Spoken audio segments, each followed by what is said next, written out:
Hi, kan jirtan kun General Psychology Corporation man kan jedhu Chapter 3 Theories of Learning. First of all, what is learning? Before we see theories of learning, what is learning? Learning is typically permanent change of behavior. Jechuun amala dhaabbataadhaan jechuun permanent ta'e tokko jijjiirraa amalaadhaan kan jijjiirama amalaa kan dhaabbataa ta'e tokko jechuun yeroodhaaf dhufee kan yeroof badu deebi'ee badu osoo hin taane amala dhaabbataa jechuudha. Constant behavioral change jechuudha learning jechuun. Then theories of learning, there is theories of learning. There are three types of theories of learning.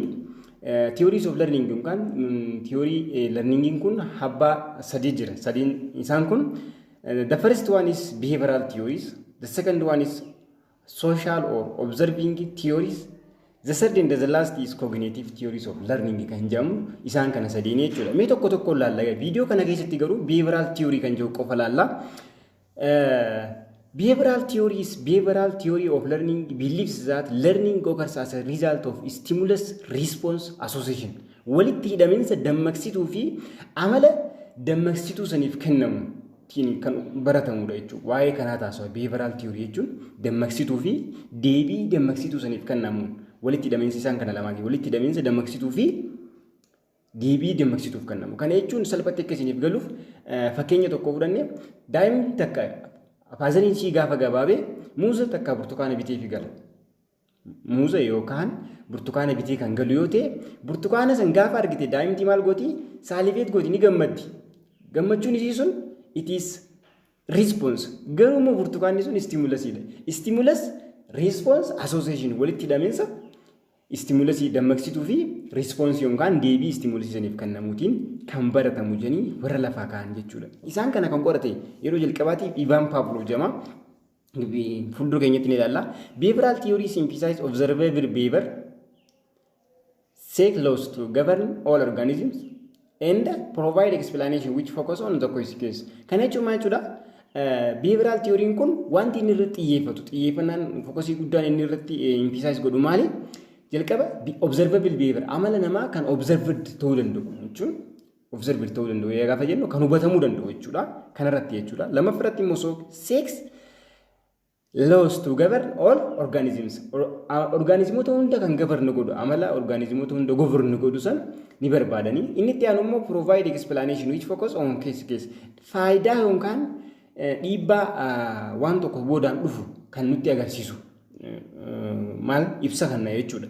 It's sometimes called substitution learning because it involves substituting neutral stimulus in place of natural stimulus. Kana jechuun maal jechuudha? Neutral stimulus jechuun fuuldura keenyatti ni ilaalla.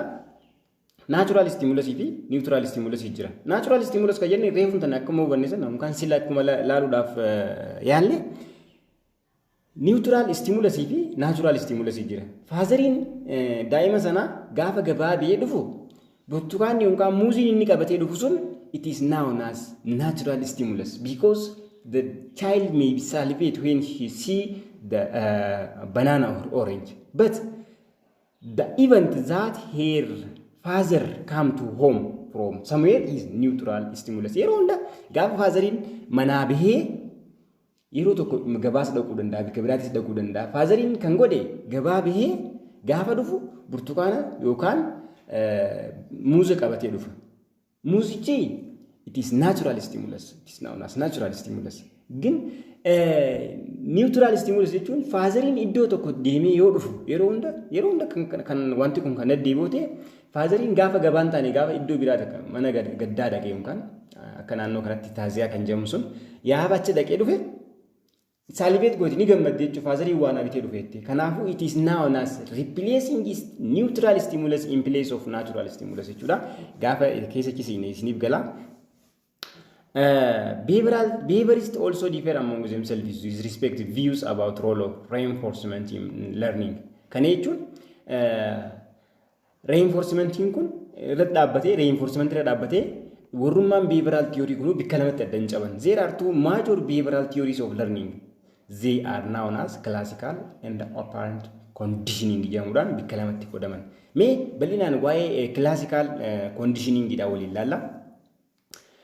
Classical conditioning focus on learning of making involuntary emotional or psychological response to stimuli that normally elicit no response. This means simply through process of classical conditioning, humans and animals can be trained to act involuntary to stimulus that previously had no effect. Kana jechuun classical conditioning jechuun karaa salphaa fi ifa ta'een akka isin hubattan kan hin barbaadu gochi namaadhaa gocha lama jiru yookaan amala dhalli namaadhaa kun amala lama qaba.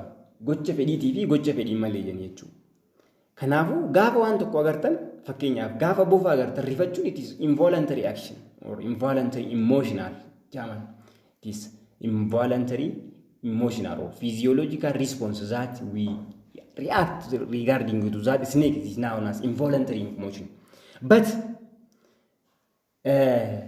asitti wanti hubachuun nurraa eegamu involuntary emotionii kana wanta bofan taane tokkoon bakka buusna jechuudha. Fakkeenyaaf adeemsa keessa jechuudha. Adeemsa keessa amma fakkeenyaaf yeroo hunda maqaa nama tokkoo yaamne bofa nabooyoo nama tokkotti agarsiisne. Amma fakkeenyaaf maqaa nama ta'e tokko fakkeenyaaf maqaa Abdiisaa jedhu yaamne Abdiisaa jennee nama tokko ta'e wayii biratti nama maqaan isaa Milkeessaa jedhamu tokko biratti milkeessaa kana amala isaadhaa kana tireen godhuu deemne jechuudha. Nuti amma tireen kan godhu deemnu waa'ee milkeessaa kana jechuudha. Milkeessaa jennee milkeessaan kana nu bira jiru maqaa Abdiisaa jedhamu yaamne bofa kattee agarsiisnu yoo ta'e yeroo hunda maqaa milkeessaa Abdiisaa jedhamu kana yaamne milkeessatti jechuudha. Bofa kan itti agarsiisnu yoo ta'e yeroo hunda inni maal godhu eegalaa Abdiisaan it had no effect on that on milkeessaa. Laala asitti waan hubachuu qabdan nama tokkoon na cinaa jira. Namichi kun milkeessaa jedhama. Maqaa Abdiisaa jedhu kana milkeessaa na bira jiru kana biratti haamaatiin Abdiisaa jee bofatti agarsiisa milkeessatti. Yeroo hunda milkeessaan maal godhaa bofa gaafa arganii rifata. Bofa gaafa arganii rifata. Bofa gaafa arganii rifata. Abdiisaa jechaatu waan bofa kana agarsiisa. Kana booda milkeessaan maal godhaa gaafa biraa bofa dhiisee Abdiisaa qofa gaafan jee bofa akka waan arganii rifataa jechuudha. Kanaafuu it is known as that is classical conditioning jedhamuudhaan beekamanii jechuudha. Mee bal'inaan gaafa keessa cisiin ilaalla. There are basic of classical conditioning. Here is neutral stimulus. Neutral stimulus is that before conditioning does not naturally bring about response of interest. Osoo milkeessaa kana biratti maqaa Abdiisaa jedhu kana yaamaatuma yeroo hunda kan yaamnu ta'e osoo bofa hojii walitti hin hidhin jechuudha. Maqaan Abdiisaa jedhu kun milkeessaadhaaf it is neutral stimulusidha.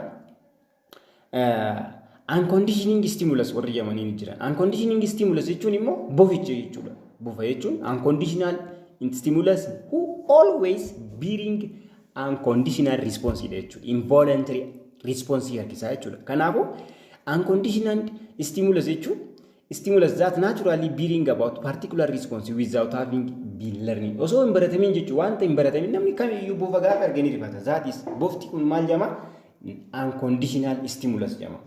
Unconditioned response jechuun immoo response flight and fright waan jedhamu jira. Gaafa bofa agartee ni rifatta, gaafa rifatte immoo ni utaalta yookaan ni fiida jechuudha. That is known as unconditioned response jechuun response hin baratamin tokko jechuudha. Conditioned stimulus jechuun immoo neutral stimulusiin kun gaafa unconditional stimulusidhaa wajjin walitti hidhame maal fida? Conditioned stimulusii fida. Conditioned stimulus jechuun kan baratame jechuudha. That have already learned, as we have said previous, when we call up the name Abdiisa, that is Abdiisa, it come to what? Conditioned stimulus. When it associated with unconditioned stimulus. Bofichaa wajjin gaafa walitti hidhame maqaan Abdiisaa jedhamu kun conditioned stimulus ta'a jechuudha. Once in neutral stimulus that has been paired with unconditioned stimulus to bring about response formally caused only by unconditioned stimulus jechuudha. Kanaafuu inni itti aanu immoo conditioned response dha. Conditioned response jechuun jalqaba irratti namichi gaafa bofa arganii rifata jenne. Bofa argee rifachuun isaadha. Bofa arguun isaadha unconditioned stimulus dha. Bofa argee rifachuun isaadha unconditioned response dha. Erga immoo bofichaa fi maqaan Abdiisaa jedhamu walitti hidhamee booda Abdiisaan yeroo hunda maal godha? Conditioned stimulus dha. Immoo gaafa maqaa Abdiisaa jedhu kana dhagee rifatu rifaatuun maqaa Abdiisaatiin dhufu kun immoo conditioned response jedhama jechuudha. Kanaafuu tokkoon isaadhaa waliin ilaalla. Asitti himaan tana wanti biriif ta'e tokko akkasiin eegalu wanti hin barbaadu. Ivaan Pavlov yeroo jalqabaatiif lammii biyya Raashaatii waa'ee classical conditioning kana bal'inaan qoratee qorannoo gaggeessee ture. Maal godhee jalqaba saree wayii tokko kaa'e. Saree jechuun saree wayii tokko kaa'e. Sarichi kun bilbile. Ibaan Paablo jechuun bilbila isinii galagaa biil ka jennuun kana jechuudha. Bilbila gaafa bilbilu sarichi waa takka rispoonsiin kan inni jechuu bilbilichaaf. Yookaan sibiila waliin dhaawame saniif takka illee rispoonsiin kan inni. There is no effect before it is learned. It is neutral stimulus. Jechuun bilbilichi qofa waa tokko osoo hin godhin bilbiluma qofa bilbili saricha bira geesse. Sarichi waa tokko waa'ee bilbila kanaan beeku waan ta'eef waa takka waan inni effect qabu. That is bilbilli sun yeroo jalqabaatiif maal jedhama? Neutral stimulus jedhama jechuudha. Yeroo itti aanu immoo maal godhee saricha kanaaf nyaata kanne foon wayii kanneef yeroo sadarkaa lammaffaatti nyaata gaafa kannuuf sarichi gaafa nyaata argu maal godhee saligeette ni gorore jechuudha. Gaafa gororu mitiin yookaan foon sarichaaf kenname kun maali? It is unconditioned stimulus jechuudha. Unconditioned stimulus waan hin baratamiin tokko jechuudha. Saliveettoon sarichaa sun immoo gaafa nyaatee argu sarichi ni gororuun sarichaa sun immoo maal jedhama? Unconditioned response jechuudha. Response hin baratamiin jechuudha. Yeroo sadaffaratti sadarkaa sadaffaratti immoo maal godhee bilbilee nyaata kanneef saricha kana. Bilbilee nyaata kanneef. Bilbilee nyaata kanneef. Bira deddeebiin godhe jechuudha sadarkaa sadaffaa kanarratti. Bilbila nyaata kannaaf sarichaaf. Bilbila nyaata kannaaf sarichaaf. Sarichi yeroo hunda maal gochuu eegala?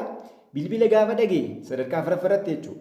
Ammasitti walitti associate godhu jirra jechuudha. Classical conditioning taasisu jirra jechuudha. Hoggaa kam gaafa bilbila saricha kanaaf nyaata kanninuuf foon kana kanninuuf bilbila saricha kanaaf gaafa nyaata kanninuuf maal goona? We try to associate neutral stimulus with unconditioned stimulus jechuudha. Isaan kana lamaan walitti hidhu jirra jechuudha. Kun footoo irraa agartan kanatti suuraa irratti isin mul'atu kanatti. Then sadarkaa afuraffaa maal godhaa? Waa'ee sarichaa waa'ee foonitti dhiiseeti saricha bira geessee bilbile. Sarichi maal godhee saliveette jechuudha. Ni gorore. Akka waan foon isaa kan namuu deemutti jechuudha. Amma saricha waan ni gororsiise sarichi akka gororu waan isa taasise bilbile. Foon isaaf kenname osoo hin ta'in bilbile. This is known as classical conditioning jedhama jechuudha. Then bilbilli kun amma maal ta'e conditioned stimulus jechuudha. Stimulusii baratame tokko jechuudha. Waan baratame tokko jechuudha. Saliveet ta'uun sarichaa kun immoo gaafa bilbila dhagee saliveette yookaan bilbila dhaguu qofaaf gaafa saliveette yookaan sagalee bilbilaa dhaguu isaatiif saliveettoon isaadhaa kun maal ta'a? Conditioned response jedhama jechuudha. Akka isin galee abdiin qaba. Inni itti aanu asitti akkuma agartan kanatti slide irraa argaa jirtan kanatti stage 1 before training jechuudha. Training tokko osoo hin gaggeeffamiin dura conditioned stimulus example bell no response jechuudha sarichi. Waa tokko bakka waa'ee response kanaadha waan beekuu hin qabu. Before training irratti hojii. Training irratti immoo unconditioned stimulus fi conditioned stimulus yookaan neutral stimulus kana walitti hidhan akkuma reefu jenne isin jechuudha. Maal godhaa? Unconditioned response harkisaa jechuudha. Walitti hidhamiinsi isaanii. Then sadaffaa irratti maal godhaa? Conditioned stimulus gaggeessitee gaafa saricha bira geessee bilbiltu conditioned response fiddaa jechuudha. Asitti slaidii jalqabaa sanarratti before conditioning jechuun training tokkoon duratti jechuudha. Before sadarkaa tokkoffaa fi lammaffaarraa kanarratti meekarsariidhaan isin agarsiisu. Asitti sadarkaa tokkoffaa kanarratti before training jechuudha. Sadarkaa lammaffaarrattis before training that is both of them it is neutral stimulus. Here is bell is neutral stimulus. Here is meat is unconditioned stimulus. Both of them is before training. Then during training jechuun training gaafa leenjisnu yookaan leenjisuma jechuudha. Gaafa leenjisnu bilbila nyaata kenninaaf. Sarichi maal godhe? Saliveet godhe simply jechuudha. This is during training yookaan during conditioning jechuudha. Kanaan boodatti amalli sarichaa kun baratame jechuudha. This is permanently change of behavior kan jennu sababa kanaaf jechuudha. Amalli sarichaadhaa bilbilame qofaaf saliveette. This is after training. Then we associate the bell with the salivation of the dog jechuudha. Akkasitti na hubattanii inni itti aanu principle of classical conditioning kan jedhamu jiranii isaan kun lamaan jiran. Lamaan kun immoo eenyuuf naan jettan inni jalqabaa stimulus generalization and stimulus discrimination. Stimulus generalization jechuun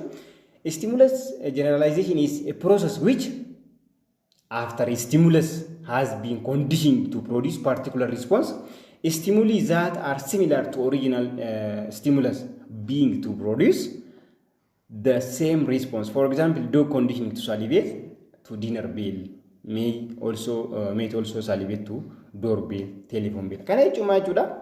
Bilbilli hulaan dhadhaa'uu malti. Gaafa hulaan dhadhaamteef sarichi maal ta'a? Salivate ta'uu eegale jechuudha. Bilbila sanii miti. This is generalize godhe jechuudha sarichi. Generalize jechuun bilbila kan hundinuu akka waan nyaata isaa kan namutiitti fakkaata jechuudha. Bilbilame kun hundinuu nyaanni akka waan isaa gaafa hulaan dhadhaame sarichi salivate ta'uu eegala. Gaafa namni mana keessaa waan akka hundee diimaa ciruudhaaf hadduu fi waan irratti ciramusa waliin dhadhee qat godhees maal godhe sarichi salivate ta'uu eegala jechuudha. Kana maal jechuun generalize godhee jira jechuudha. Simply akka hubattan abdiin qaba. Stimulus discrimination jechuun is process distinguished to similar stimulus ability to differentiate between stimuli. Kana jechuun bilbilamee nyaanni isaa kennamu sanii fi bilbila biraa addaan baasuu jechuudha. Discriminate godhuu jechuudha. Sarichi maal godha? Jalqaba bilbilli gaafa bilbilame nyaata keessaa kan namu bilbilli kamtu yoo bilbilame nyaanni keessaa kan namu adda baasee jira. Discriminate godhee jira jechuudha. Kanaafuu simply akkasitti deebi. The second principle of classical conditioning extinction and spontaneous recovery kan jedhamudha. Extinction and spontaneous recovery kan jennuuni.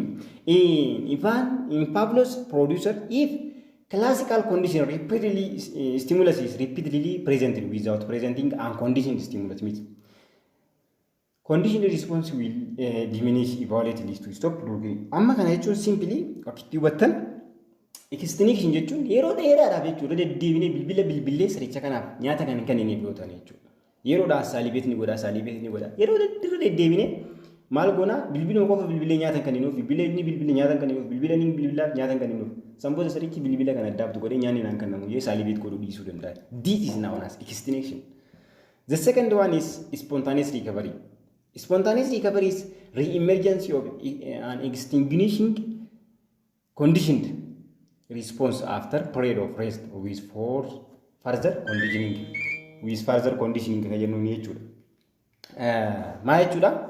Spontaneous recovery kan jennu yeroo dheeraa booda jechuudha. Sarichi kun eeguu hundi irraanfatee booda bilbilamaa osoo nyaanni naan kennamu jee sarichi kun gaafa irraanfatee booda yeroo dheeraa booda bilbilli kunis xiqqisoo irraa badee yeroodhaaf gaafa bilbilamu sarichi dafee dammaqa jechuudha.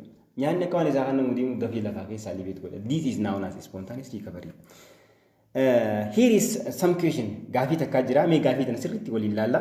Suppose 1 year old child is playing with toy near electrical outlet.